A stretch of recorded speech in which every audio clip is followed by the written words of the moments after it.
and then out. Booker, he had a team-high 28 points. The Suns, they hang on to win 116-113. Here's Book on his game winner.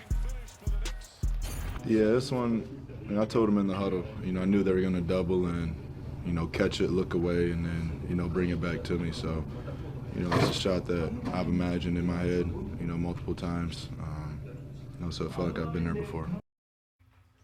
I love when you visualize something and it comes to fruition. Devin Booker, he thrives in pressure moments, in pressure situations. Sunday was his 7th go-ahead bucket in the final 5 seconds of a game, entering since he entered the NBA. Those are the words that I'm looking for. We're getting back from Thanksgiving here. That's tied for second most during that span. So we mentioned it. There was no KD in this one. There was no Bradley Beal in this one. Perk, there were some concerns in the offseason. Who's going to be the Suns' point guard? They don't have a traditional point guard here. Booker now has 4 games with over 10 assists. That matches his total from all of last season. But that's enough of me talking. Do you think, Perk, that Booker is the most important Sun? Well, Malika, let me ask you this. Who did Phoenix trade for when they traded Cam Johnson, when they traded Mikal Bridges, and they gave up those 1,000 first-round picks? One Mr. They traded for Kevin Durant. Durant. Absolutely. They traded for Kevin Durant. Make no mistake about it. Devin Booker is really important to this Phoenix Suns, but he's not the important player, the most important player. That's KD. KD is that guy that's going to get you over the hump. He's not just going to take you to the promised land. He has shown and proven to us that he could complete the mission as far as winning 2 championships, 2 finals MVPs, being efficient. And then take a step back for it. Take a step back for a minute.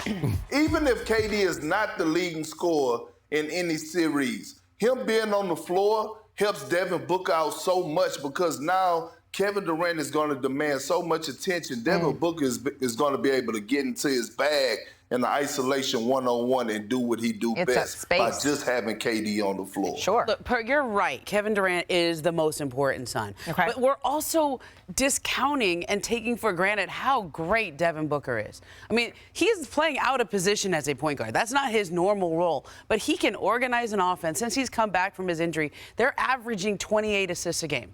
28 assists and 12 turnovers. Like, that is, for a guy who is known as a shooter and a scorer, to be organizing an offense and doing everything that he's doing out there without Kevin Durant, without Bradley Beal, without Grayson Allen. He's carrying that entire load, and we just ignore it sometimes because he doesn't care about the attention. He doesn't care about the accolades. He didn't get MVP votes like Chris Paul did or All-NBA. He's just the guy that Kevin Durant wanted to go play with. Yeah, he doesn't go out there and puff his chest and all of it. The fact of the matter is the Suns are 7-0 when Devin Booker is in the lineup. Do guys fear Devin Booker around the league, Scott? Is that something that opposing players are like, oh, no, we have to get up for Devin Booker, or is it not quite there yet? Oh, I think it's getting there. Okay. For sure, because this young man can really score the basketball. He's tough. He's precise in everything he does on that basketball floor. Very calculated.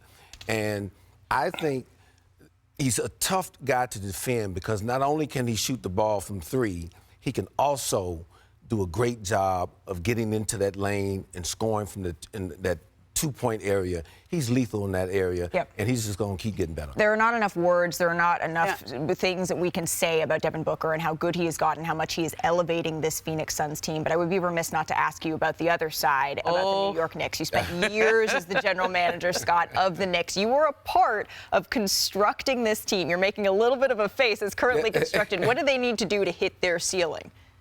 Well, first of all, this group has to start sharing the basketball better. As I watched that game last night, did a poor job of that. 18 assists last night. League average is 26 assists per game.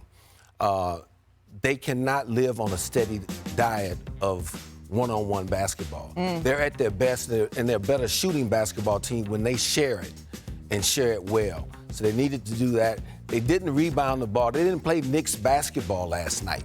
It sounds like you still have some confidence in this group that you constructed, though. You're not having big regrets. Yeah, no, I do have some. I do have some confidence because they're a tough group.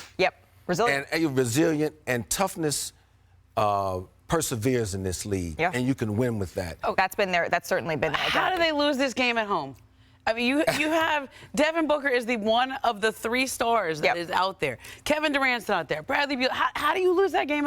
Welcome back to NBA Today. If you are a Bulls fan, hopefully better days, they will come. Chicago fell to 5-13 on the season after blowing a 21-point lead to the Nets on Sunday. The Bulls have now lost 4 straight, 7 of their last 8 games, and now they head to Boston, so the road doesn't get any easier to take on the East-leading Celtics tomorrow night. So let's bring in our front office insider, Bobby Marks. The Bulls, they have the 3rd worst record in the East, and it seems like this is a team that just continues to find a new way to lose. But Bobby, are there any ways, are we at the point where we should just consider Chicago needing to rebuild completely?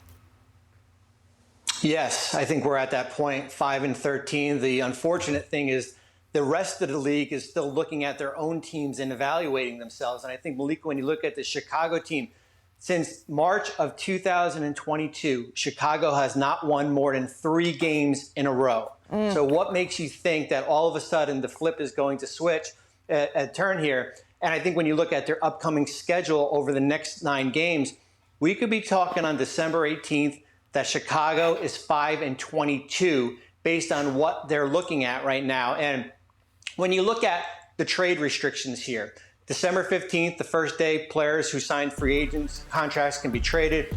88% of the league can be traded. But if you look at the last 2 years, there have been 0 trades in the month of December here. So it's going to get a lot worse before it gets better for Chicago. And I think you'll start hearing more chatter about DeMar DeRozan and Zach LaVine and Alex Caruso when we get after January 1st. Oof, short, difficult before it gets better. I don't like hearing all of this for Chicago's sake. Scott, you were in front offices for over 20 years. How difficult is it to sort of recalibrate at this point during the season, especially when Bobby's pointing out no trades in the month of December?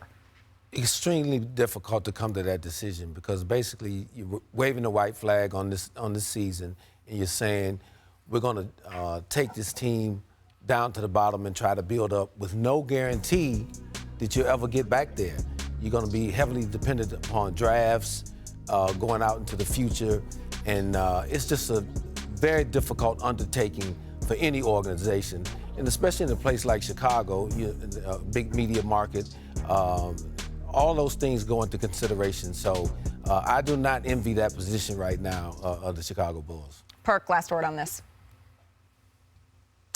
I don't have a word, to be honest. I don't know what to say about this because, to be honest, with the new CBA, it's like, what's next? What's next for DeMar DeRozan? Like, where he's going to be at next year? What his contract is going to look like? Is he going to take a major pay cut like a Russell Westbrook? Is Zach LaVine a number 1 option? No, he's not. Is he a number 2 option? No, he's not. Maybe a number 3 on the contending team. There's so many moving parts. All I know is that I know Billy Donovan got to be feeling some type of way that he left OKC.